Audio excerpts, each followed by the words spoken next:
ये कहानी है किसी क्लास की जो कि बिल्कुल भी नॉर्मल नहीं है। यहाँ पर पढ़ने वाले बच्चे अपने एलियन टीचर का स्वागत उन पर गोलियां बरसाकर करते हैं, लेकिन फिर भी किसी की भी गोली एलियन टीचर को छू भी नहीं पाती और एलियन टीचर गोलियों से बचते हुए ही सभी की अटेंडेंस ले लेता है। हमारी कहानी का मेन कैरेक्टर नागिसा बताता है कि इस दुनिया में अचानक एक क्रिएचर आ गया जो कि इतना ताकतवर था कि उसने चांद को भी आधे से ज्यादा काट दिया और पूरी दुनिया की मिलिट्री मिलकर भी उसे नहीं रोक सकती थी और सभी ने जापान पर भरोसा करके उन्हें क्रिएचर को संभालने दिया। इसके बाद हम जापान के सबसे मशहूर जूनियर हाई स्कूल को देखते हैं।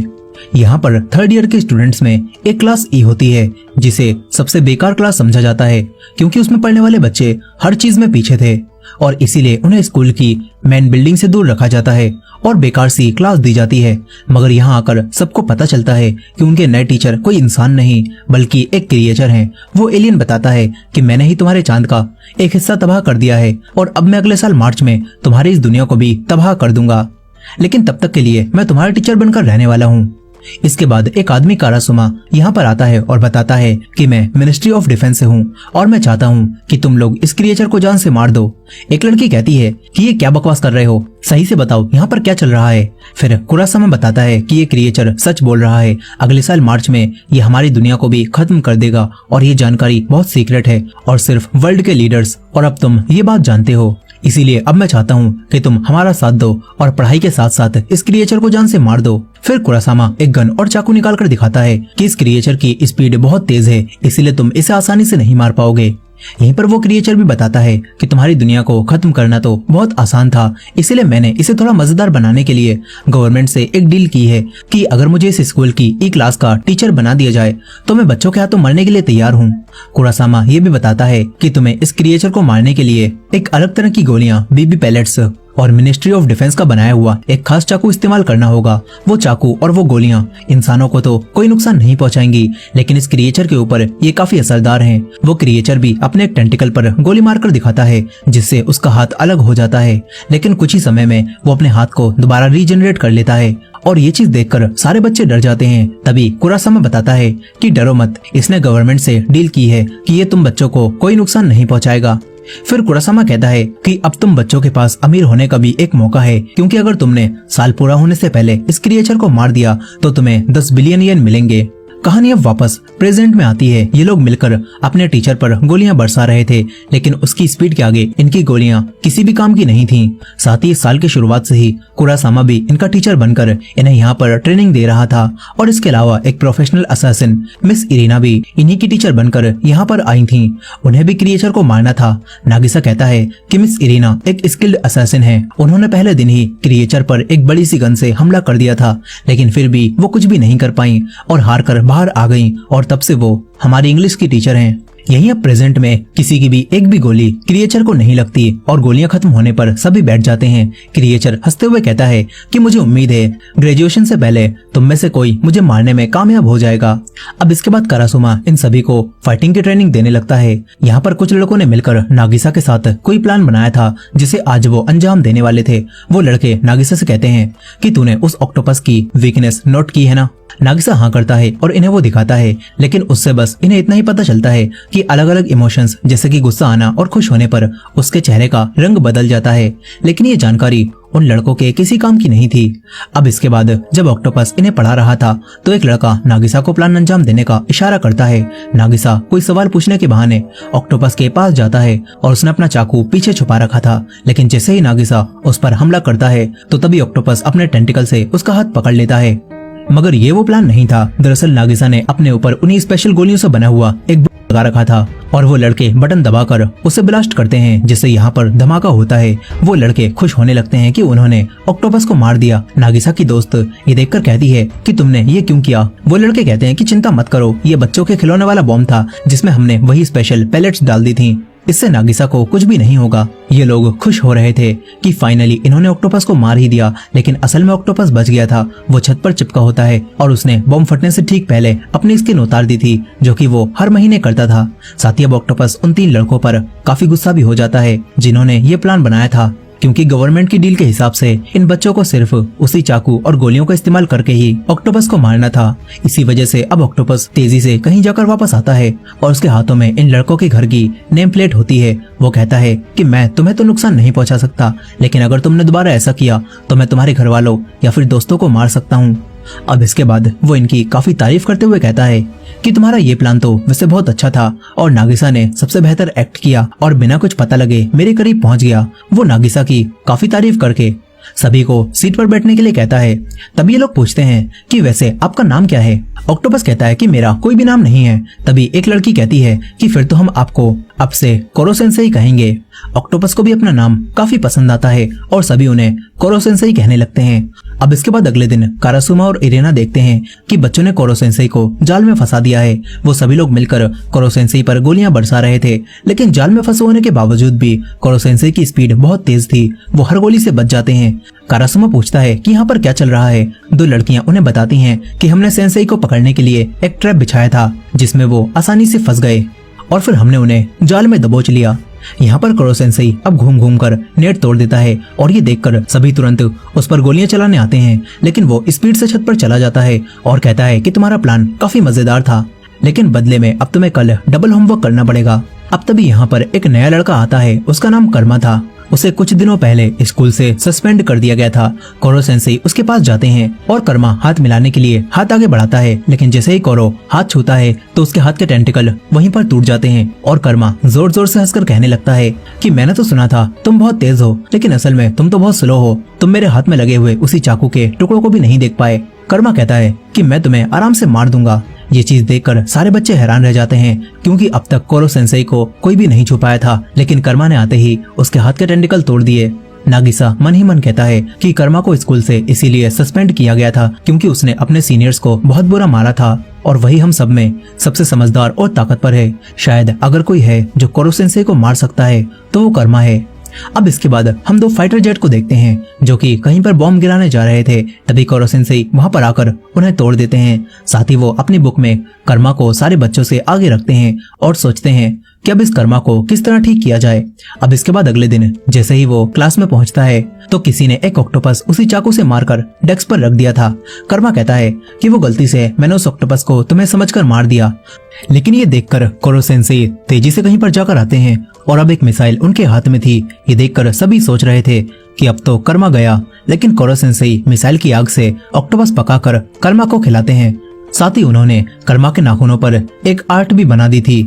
अब इसके बाद दूसरी क्लास के दौरान जब कर्मा कोरो सेंसेई के ऊपर सूप से हमला करता है तो तभी वो तेजी से बचकर कर्मा को लड़कियों वाला एप्रन पहना देते हैं और उन्होंने हवा में गिरते हुए ही सूप को भी गिरने से बचा लिया था। ये सब देखकर सभी लोग कोरो सेंसेई की तारीफ करने लगते हैं कि वो तो कितने तेज हैं। कुछ समय बाद नागिसा कर्मा को देखता है जो कि अकेला बैठा हुआ था। कर्मा अपने पुराने टीचर के बारे में सोच रहा था जो कि काफी अच्छे थे। वो कर्मा को हमेशा समझाते थे और उसका साथ देते थे।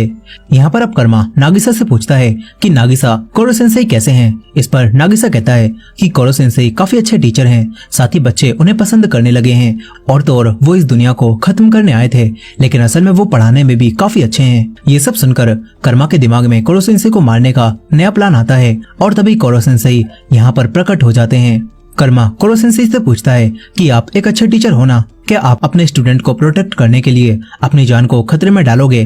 कोरो सेंसेई हाँ बोलते हैं और ये सुनते ही कर्मा अपनी गन निकालकर नीचे कूद जाता है। उसने कोरो सेंसेई को दो तरह से फंसा दिया था। अब अगर कोरो सेंसेई उसे बचाने आते हैं तो कर्मा उन्हें शूट करके खत्म कर देगा और अगर कोरो सेंसेई उसे नहीं बचाते तो वो एक टीचर के रूप में फेल हो जाएंगे। कर्मा सोच रहा था कि उसने बाजी मार ली। साथ ही हमें पास्ट का सीन भी दिखाया जाता है जहाँ पर जब कुछ ए क्लास वाले लड़के पिछले साल की ई क्लास के एक लड़के को बुली कर रहे थे तो कर्मा उन्हें मारकर उस लड़के को बचाता है, जिससे पता चलता है कि कर्मा कोई बुरा लड़का नहीं है बल्कि वो तो अंदर से काफी अच्छा है। लेकिन क्योंकि अब उसने ई क्लास के स्टूडेंट की साइड लेकर एलियट क्लास के बच्चों को मारा था, इसीलिए उसके टीचर जो कि हमेशा उसका साथ देते थे वो कर्मा को डांटते हैं, जबकि कर्मा ने कुछ गलत नहीं किया था। और उस दिन के बाद कर्मा समझ गया कि उसके ये टीचर अच्छे नहीं हैं, बल्कि वो तो हर सिचुएशन में अपने बारे में सोचते हैं। इसी चीज को देखते हुए कर्मा अब कोरो सेंसेई को आजमा रहा था और तभी कोरो सेंसेई अपनी स्पीड से अपने टेंटिकल की मदद से एक जाल बना देते हैं जिससे कर्मा नीचे गिरने से बच जाता है। और कर्मा कोरो सेंसेई को भी मार नहीं पाता। इसके बाद कोरो सेंसेई उसे ऊपर लेकर आते हैं और कहते हैं कि तुम मेरे स्टूडेंट हो, इसीलिए तुम्हें मरने देने का तो सवाल ही नहीं होता।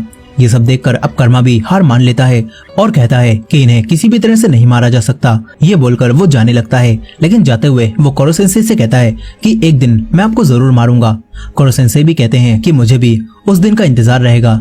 यहीं पर नागिसा सोच रहा था कि आखिर कोरो सेंसेई ने कर्मा को बचाने के लिए इतना सब कुछ क्यों किया। वहीं दूसरी तरफ मिलिट्री बेस में सोल्जर्स का लीडर कारासुमा को बताता है कि पिछले 2 महीनों से जब से वो क्रिएचर आया है तब से पूरे वर्ल्ड से हमारे ऊपर मिसाइल से हमले हो रहे हैं ताकि वो क्रिएचर को मार सकें, लेकिन हर बार वो क्रिएचर ही मिसाइल से हमें बचा लेता है, मगर फिर भी हमें किसी भी तरह उस क्रिएचर को मारना होगा। वो लीडर कारासुमा को बताते हैं कि अब हम उस क्लास में एक नए स्टूडेंट को भेजने वाले हैं, शायद वो क्रिएचर को मार सके। अब इसके बाद कोरो सेंसेई की क्लास में एक नया स्टूडेंट आता है। वो कोई इंसान नहीं बल्कि एक एआई रोबोट था और उसे बस एक ही नियम दिया गया था कि उसे किसी भी बच्चे को नुकसान नहीं पहुंचाना है, बाकी किसी भी तरह से वो कोरो सेंसेई को मार सकती है।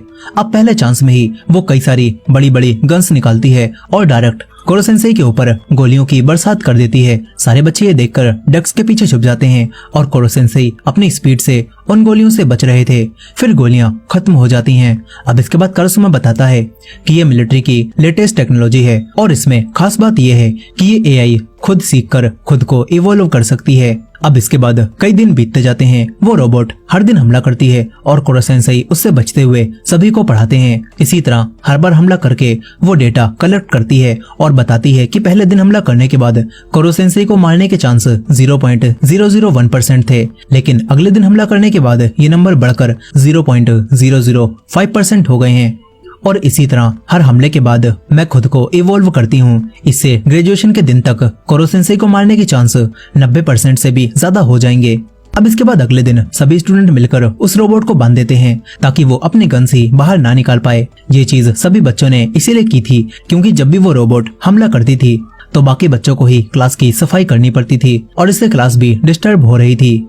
ये सब देखकर कोरो सेंसेई अकेले में रोबोट को समझाते हैं कि तुम्हें पहले बाकी बच्चों से दोस्ती करनी होगी, तभी तुम उनकी मदद ले पाओगी। कोरो सेंसेई रोबोट को सारे बच्चों का डेटा दिखाते हैं और कहते हैं कि तुम लेटेस्ट टेक्नोलॉजी हो ना, जो कि खुद सीख सकती हो, इसलिए इस डेटा को यूज करो और सभी बच्चों से दोस्ती करने की कोशिश करना। अब इसके बाद रोबोट सारे बच्चों का डेटा पढ़ने लगती है। इसके बाद अगले दिन सभी बच्चों के फोन में एक मैसेज आता है और ये वही एआई रोबोट थी जो कि सबकी दोस्त बनने के लिए अब उनके फोन में एक ऐप बनकर आ गई थी। वो कहती है कि अब से मैं एक ऐप बनकर आप सभी के कामों में आपकी मदद कर सकती हूँ। बाकी बच्चों को ये ऐप काफी पसंद आता है। साथ ही वो रोबोट कहती है कि अब से मैं क्लास में अटैक नहीं करूंगी ताकि पहले मैं आप सभी से अच्छी दोस्ती कर सकूं और हम फिर साथ में मिलकर कोरो सेंसेई को मारेंगे। ये सुनकर सभी लोग खुश होते हैं और एक लड़की रोबोट को नया नाम देती है कि हम तुम्हें अब से रित्सु बुलाएंगे। ये नाम रोबोट को भी काफी पसंद आता है। अब तभी इन्हें पता चलता है कि आज एक और स्टूडेंट यहाँ पर ट्रांसफर होकर आने वाला है। कुछ समय बाद वो नया स्टूडेंट छत तोड़कर आता है। उसका नाम इतोना था। वो आते ही कहता है कि मैंने छत तोड़कर साबित कर दिया है कि मैं इस पूरे स्कूल से ज्यादा ताकतवर हूँ। फिर इतोना का गार्डियन यहाँ पर आता है। उसने खुद को व्हाइट कपड़ों से ढक रखा था और वो खुद का नाम शीरो बताता है। यहाँ पर वो रोबोट रित्सु बताती है कि ये इतोना है, मैंने और इसने साथ में ही असासिन बनने की ट्रेनिंग ली थी। यहाँ पर इतोना कर्मा को देखकर कहता है कि तुम सारे बच्चों में सबसे ताकतवर हो ना, लेकिन मेरे आगे तुम कुछ भी नहीं हो, मगर चिंता मत करना, मैं तुम्हें कुछ भी नहीं करूंगा। मेरा टारगेट तो कोरो सेंसेई है जो कि मुझसे भी ज्यादा ताकतवर हैं। वो कोरो सेंसेई के पास जाकर कहता है कि कोरो सेंसेई, मैं आपको आराम से मार सकता हूँ क्योंकि आखिरकार हम दोनों सगे भाई हैं। ये बात सुनकर नागिसा हैरान रह जाता है कि ये लड़का इतोना कोरो सेंसेई का भाई है। यहाँ पर इतोना कोरो सेंसेई को फाइट के लिए चैलेंज करता है और फिर क्लास खत्म होने पर ये लोग एक रिंग बनाते हैं और व्हाइट कपड़ों वाला शीरो कहता है कि इस फाइट का रूल सिंपल है, जो भी पहले रिंग से बाहर निकल गया वो हार जाएगा। अब फाइट शुरू होते ही इतोना कोरो सेंसेई का एक टेंटिकल काट देता है और पता चलता है कि उसके सर से भी टेंटिकल्स निकल रहे हैं, जो देखकर सभी बच्चे हैरान रह जाते हैं। और अब कोरो सेंसेई गुस्से में उसी दिन को याद करते हैं जब वो लैब से आजाद हुए थे। इसके बाद वो गुस्से में कहते हैं कि तेरे पास ये टेंटिकल कहाँ से आए। यहाँ पर इतना दोबारा कोरो सेंसेई के ऊपर हमला करता है और दोनों के बीच में जबरदस्त फाइट होती है। कोरो सेंसेई को जल्दी ही अपनी स्किन उतारनी पड़ जाती है ताकि वो टेंटिकल्स को एक बार चकमा दे सकें। नागिसा देखता है कि कोरो सेंसेई तो अब काफी थक चुके हैं। आज तक किसी भी फाइट में उनकी एनर्जी इतनी कम नहीं हुई थी। शीरो कहता है कि कोरो सेंसेई, आपने अपनी एनर्जी अपने टेंटिकल्स को रीग्रो करने में लगा दी और स्किन को उतारने में लगा दी। इससे तो अब आपकी स्पीड बहुत कम हो जाएगी, यानी कि इतोना का जीतना काफी आसान है। इतोना भी कहता है कि कोरो सेंसेई, मैं आपसे ज्यादा ताकतवर हूँ। ये बोलकर वो कोरो सेंसेई पर कई हमले करता है, जिससे एक के बाद एक उनके टेंटिकल्स कटते जाते हैं। वही रोबोट डेटा एनालाइज करके सबको बताती है कि अगले हमले में कोरो सेंसेई के मरने के चांसेस 60% हैं। और ये चीज देखकर नागिसा अपने चाकू को देखता है और सोचता है कि बस 1-2 हमले में ही कोरो सेंसेई मारे जाएंगे। लेकिन नागिसा को अच्छा नहीं लग रहा था। वो नहीं चाहता था कि कोरो सेंसेई इतोना के हाथों से मारे जाएं। अब तभी शीरो इतोना से कहता है कि इतोना, इसका काम खत्म करो। और तभी इतोना कोरो सेंसेई के ऊपर हमला करता है, लेकिन अचानक उसके टेंटिकल्स को कुछ हो जाता है और वो खराब हो जाते हैं। पता चलता है कि कोरो सेंसेई अपनी स्पीड की मदद से तेजी से वहां पर हट गए थे और उन्होंने वहां पर नागिसा का चाकू रख दिया था। और क्योंकि इतोना के पास बिल्कुल कोरो सेंसेई जैसे टेंटिकल्स थे, इसी वजह से वो टेंटिकल्स इस चाकू से अब खराब हो गए हैं। अब इसके बाद कोरो सेंसेई उसे अपनी स्किन में लपेटकर क्लास से बाहर फेंक देते हैं और कहते हैं कि तुम्हें पहले क्लास में रहकर एक्सपीरियंस लेना चाहिए था, तुम मुझे मार पाते, मगर अब तो तुम रिंग से बाहर हो, इसीलिए जीत मेरी हुई। सभी बच्चे भी इतोना के हारने से खुश हो रहे थे। अब इसके बाद शीरो इतोना को लेकर यहाँ से जाने लगता है। कोरो सेंसेई उसके पास आकर उससे कुछ पूछने वाले थे, लेकिन जैसे ही वो शीरो को हाथ लगाते हैं तो उनके टेंटिकल्स पिघलने लगते हैं और शीरो कहता है कि ये कपड़े भी उसी मटेरियल से बने हैं। ये बोलकर वो चला जाता है। अब तभी एक लैब का सीन दिखाया जाता है जहाँ पर आग लग रही थी और एक लेडी बेहोश थी और ऐसा लग रहा था यहाँ पर कोई क्रिएचर आजाद हुआ है। प्रेजेंट टाइम में नागिसा और बाकी बच्चे कोरो सेंसेई के पास आते हैं। इनका अपने टीचर से अच्छा बॉन्ड बन चुका था और नागिसा पूछता है कि कोरो सेंसेई, आपने पढ़ाने के लिए हमारी ई क्लास को ही क्यों चुना? इस पर कोरो सेंसेई कहते हैं कि मैंने किसी से वादा किया था और उसे पूरा करने के लिए ही मैं तुम्हें पढ़ाने आया हूँ। कोरो सेंसेई ये बात नहीं बताते कि वो वादा क्या था और किससे किया गया था, और वो कहते हैं कि क्यों ना हम लोग इस वीकेंड स्कूल में ही रहें और साथ में पढ़ाई करें। कर्मा भी सारी बातें सुन रहा था। वो कहता है कि इस तरह तो आपको मारने के चांसेस भी बढ़ जाएंगे और हम कभी भी आप पर अटैक कर पाएंगे। कोरो सेंसेई कहते हैं कि हाँ, ये एक असैसिन कैंप होगा जिसमें तुम मुझे मारने की कोशिश कर सकते हो। अब इसके बाद असैसिन कैंप शुरू हो जाता है। कोरो सेंसेई अपनी स्पीड से हर एक बच्चे को अलग अलग सब्जेक्ट पढ़ा रहे थे और उनकी स्पीड अब भी काफी तेज थी। नागिसा कोरो सेंसेई से जुड़ी छोटी छोटी बातें भी नोट कर रहा था ताकि किसी दिन ये चीजें कोरो सेंसेई को मारने में काम आ सकें। इसी कैंप की मदद से कारासुमा सारे बच्चों को अच्छे से ऑब्जर्व करता है और उसे पता चलता है कि किस बच्चे में कौन सा टैलेंट है। कोई शूटिंग में माहिर था तो किसी को चाकू चलाना आता था, लेकिन नागिसा बाकी सभी से बिल्कुल अलग था, उसमें कुछ खास था। यहीं पर सारे लड़के मिलकर अब लड़कियों के बाथरूम में झांकने जाने लगते हैं। वो लोग नागिसा को भी बीच में पकड़ लेते हैं। इधर लड़कियां अपने रूम में पिलो फाइट खेल रही थी। फिर ये लोग अपनी टीचर मिस इरीना का मजाक बनाती हैं और उनसे पूछती हैं कि वैसे आपने अब तक कितने लड़कों को टपकाया है। इरीना इन्हें बताना शुरू करती है। तभी कोरो सेंसेई भी लड़कियों की ड्रेस में यहाँ पर आ जाते हैं। ये देखकर अब सभी लड़कियां जिद करने लगती हैं कि कोरो सेंसेई हमें अपनी लव स्टोरी सुनाइए। ये देखकर कोरो सेंसेई यहाँ से रफू चक्कर हो जाते हैं। सारी लड़कियां गन लेकर उन्हें ढूंढने लगती हैं। लड़कियों की फौज को देखकर जो लड़के बाथरूम में झांकने की कोशिश कर रहे थे वो भी निकल लेते हैं और हमारा बेचारा नागिसा एक लड़की के हाथों पकड़ा जाता है। इधर कोरो सेंसेई कारासुमा के पास आ जाते हैं। यहाँ इनकी बातों से हमें पता चलता है कि कोरो सेंसेई भी कभी इंसानों की तरह हुआ करते थे, लेकिन फिर उनके साथ कुछ हुआ जिसने उन्हें ऐसा बना दिया। एक औरत भी उस दिन वहाँ पर मौजूद थी और कोरो सेंसेई आज भी उस औरत को याद करते हैं। अब इसके बाद इनके स्कूल में एक नया पीटी टीचर आता है जिसका नाम अकीरा होता है। वो उन्हें कारासुमा की जगह ट्रेनिंग देने वाला था। शुरू में अकीरा सभी के साथ काफी अच्छे से पेश आता है। ऐसा लगता है कि जैसे वो बहुत अच्छा टीचर हो। यहीं पर कारासुमा और कोरो सेंसेई भी उसे देख रहे थे और कारासुमा पहले से ही अकीरा को जानता था। इसके बाद मिस इरीना अकीरा के बारे में जानकारी निकालकर कारासुमा को बताती हैं कि उसके सिखाने का तरीका काफी ज्यादा वायलेंट है। यहीं पर अब ट्रेनिंग के दौरान जब एक लड़की गिर जाती है तो अकीरा उसे मारने लगता है और ये देखकर कारासुमा उसे रोकता है और कहता है कि हिम्मत है तो मुझसे लड़ो। ये सुनकर अकीरा कारासुमा को चैलेंज करता है और कहता है कि चलो अपने स्टूडेंट्स में से किसी भी एक को चुनो, मैं उससे खाली हाथ लड़ूंगा और अगर उसने चाकू मुझसे टच भी कर दिया तो मैं हार जाऊंगा और ये जॉब छोड़ दूंगा। अकीरा अब असली चाकू निकालता है और कोरो सेंसेई भी ये देख रहे थे। सारे बच्चे डरे हुए थे क्योंकि वो असली चाकू से फाइट नहीं करना चाहते थे। तभी कारासुमा नागिसा के पास जाकर उसे लड़ने के लिए चुनता है। नागिसा भी मान जाता है वो चाकू लेकर अकीरा की तरफ बढ़ने लगता है। अचानक नागिसा मुस्कुराता है और उसकी पूरी पर्सनालिटी ही चेंज हो जाती है। अकीरा ये देखकर हिल भी नहीं पाता और नागिसा उसे गिराकर उसके गले पर चाकू रख लेता है, जिसके साथ ही नागिसा जीत जाता है। ये देखकर अकीरा कहने लगता है कि चलो एक और रीमैच करते हैं, लेकिन नागिसा मना कर देता है और अकीरा से यहाँ से जाने के लिए कहता है। अकीरा को भी वादे के मुताबिक यहाँ से जाना पड़ता है। फिर सारे बच्चे नागिसा के साथ खुश होने लगते हैं। यहीं पर कोरो सेंसेई कारासुमा से कहते हैं कि आखिरकार तुमने भी नागिसा का टैलेंट नोटिस कर ही लिया। कारासुमा बताता है कि बाकियों से हटकर नागिसा के पास नेचुरल असैसिन वाला टैलेंट है। कोरो सेंसेई भी कहते हैं कि इस ई क्लास में अलग अलग तरह के असैसिन्स भरे हुए हैं, देखते हैं कि इन सभी में से मुझे कौन मारेगा। अब इसके बाद बारिश के दिनों में सभी लोग देखते हैं कि पानी की वजह से कोरो सेंसेई का चेहरा फूल गया है। यहाँ पर कोरो सेंसेई तुरंत ही ऊपर से गिरने वाले पानी को रोकते हैं और ये देखकर नागिसा इसे नोट कर लेता है। यहीं पर एक लड़की कोरो सेंसेई के पास आकर कहती है कि मैंने बहुत मेहनत से ये जहर बनाया है और मैं चाहती हूँ कि आप इसे पी लें।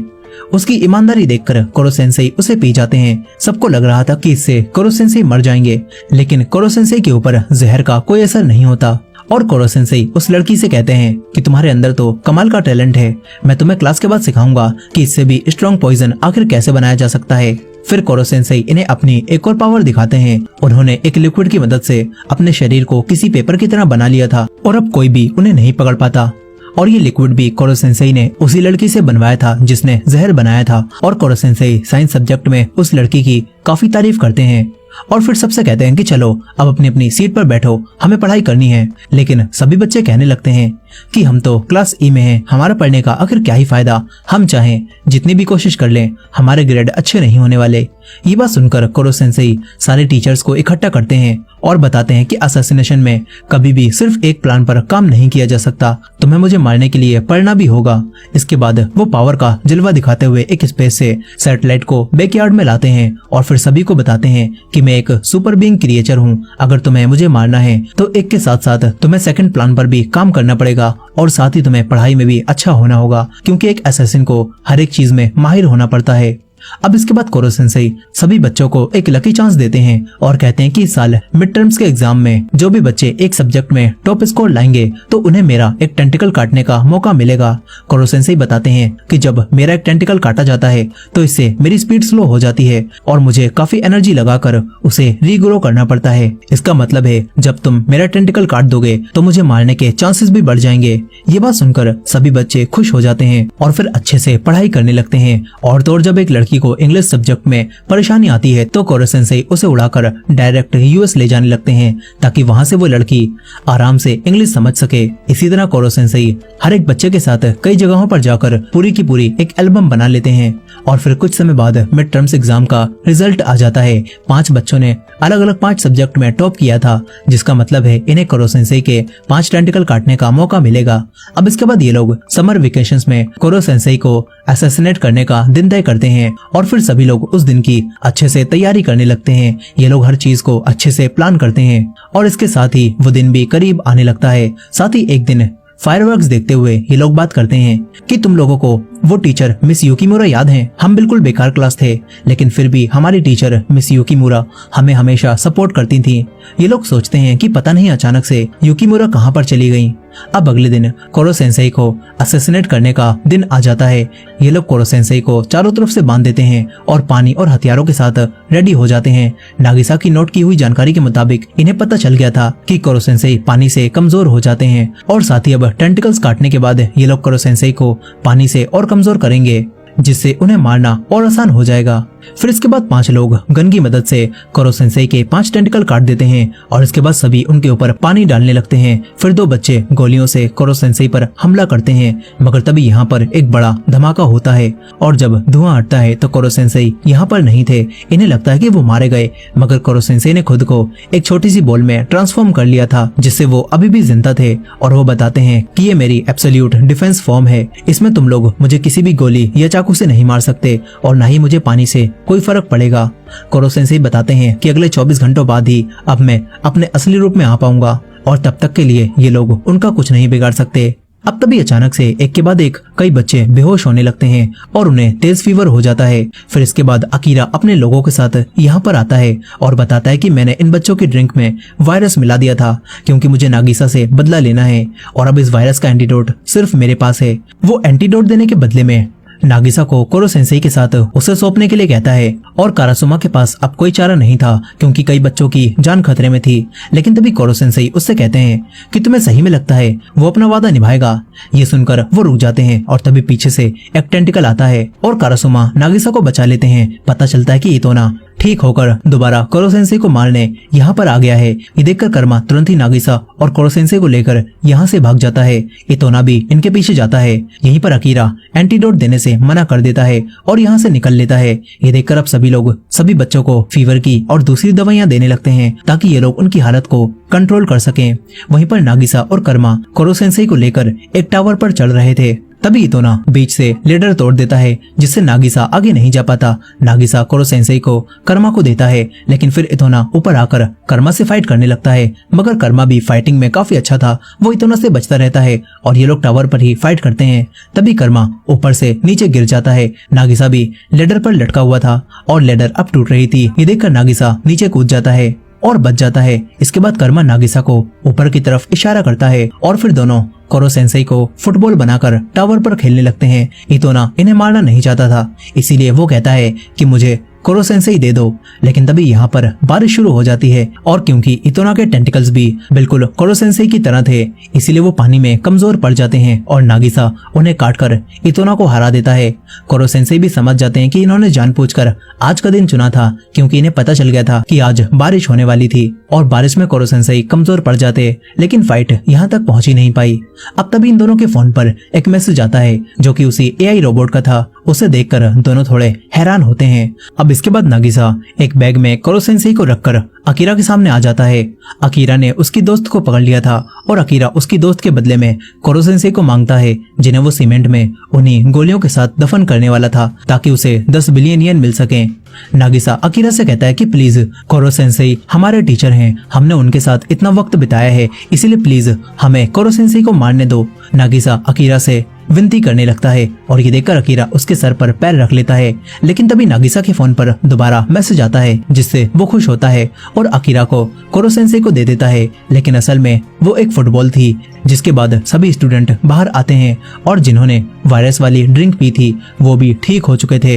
अब इसके बाद ये सभी मिलकर अकीरा को ही सीमेंट में दबा देते हैं और फिर पता चलता है कि उसी लड़की ने जिसने पहले जहर बनाया था उसने अपने टैलेंट से इस वायरस का एंटीडोट भी बना लिया था और उसी एआई रोबोट की मदद से इन्हें सारी जानकारी मिल पाई थी जिससे ये लोग अकीरा को हरा पाए। अब इसके बाद यहाँ पर मिलिट्री के सोल्जर्स आने लगते हैं और फिर कारासुमा इन्हें एक चैम्बर दिखाकर सबको बताता है कि तुम लोगों की मदद से हम कोरो सेंसेई को इस फॉर्म में ला पाए हैं और अब हम उन्हें इस चैम्बर में डालकर उनके ऊपर स्पेशल बॉल डालकर कटिंग एज मशीन की मदद से उन्हें मार देंगे। लेकिन मरने से पहले कोरो सेंसेई आखिरी बार अपने स्टूडेंट से बात करते हैं और बताते हैं कि अब तक की ट्रेनिंग से सभी बच्चे काफी ज्यादा ताकतवर हो चुके हैं और उनकी ग्रोथ से कोरो सेंसेई को काफी खुशी होती है। अब इसी दौरान कोरो सेंसेई के ऊपर उन्हें स्पेशल बॉल की बरसात शुरू हो जाती है। वो जाते हुए सभी बच्चों से कहते हैं कि एक टीचर के लिए अपने स्टूडेंट्स को कामयाब होते हुए देखना इससे बड़ी खुशी कोई भी नहीं हो सकती। ये बात सुनकर सभी बच्चे इमोशनल हो जाते हैं और मिलिट्री ऑफिसर्स कोरो सेंसेई को इसी दौरान ब्लास्ट करके मार देते हैं। ये सब देखकर ऑफिसर्स तो खुश होने लगते हैं लेकिन सभी बच्चे रो रहे थे क्योंकि अब तक उन्होंने कोरो सेंसेई के साथ एक अच्छा बॉन्ड बना लिया था। नागिसा भी काफी दुखी था और रो रहा था लेकिन तभी उसके पास कोरो सेंसेई का हाथ आता है जो कि उसे टिश्यू पेपर देता है और फिर सभी लोग कोरो सेंसेई को जिंदा देखकर हैरान रह जाते हैं। इसके बाद मिलिट्री फैसला कर लेती है कि कोरो सेंसेई को मारना उनके बस की बात नहीं है। जिसके बाद इनका सेकंड टर्म भी स्टार्ट हो जाता है और कोरो सेंसेई पहले की तरह ही इन्हें पढ़ाने लगते हैं और ये लोग उन्हें मारने की भी कोशिश करते हैं। साथ ही अब वही लड़का इतोना भी इनके साथ ही क्लास में पढ़ने आने लगा था और कोरो सेंसेई भी खुश थे। वो उसी दिन को याद कर रहे थे जब लैब में वो एक्सीडेंट हुआ था और यहाँ पर हमें पता चलता है कि जो लेडी वहाँ पर मरी थी वो कोई और नहीं बल्कि इनकी पुरानी टीचर मिस युकीमुरा थी जिन्होंने मरते वक्त कोरो सेंसेई से इस क्लास को अच्छे से पढ़ाने के लिए कहा था और कोरो सेंसेई युकीमुरा से किया हुआ वादा निभाने के लिए ही इस ई क्लास को पढ़ाने आया था। और अब सभी बच्चे दोबारा पढ़ने के लिए तैयार हो जाते हैं। सभी बच्चे काफी खुश थे और इसी एंडिंग के साथ ये कहानी यहाँ पर खत्म हो जाती है। दोस्तों इसका सेकंड पार्ट भी है जिसमें इसके आगे की कहानी को कंटिन्यू किया गया है। अगर आप इस मूवी का सीक्वल देखना चाहते हैं तो कमेंट में सेकंड पार्ट लिखना मत भूलिएगा। और ये वीडियो पसंद आई हो तो वीडियो को लाइक करके हमारे चैनल को भी सब्सक्राइब कर लीजिएगा। मिलते हैं नेक्स्ट वीडियो में।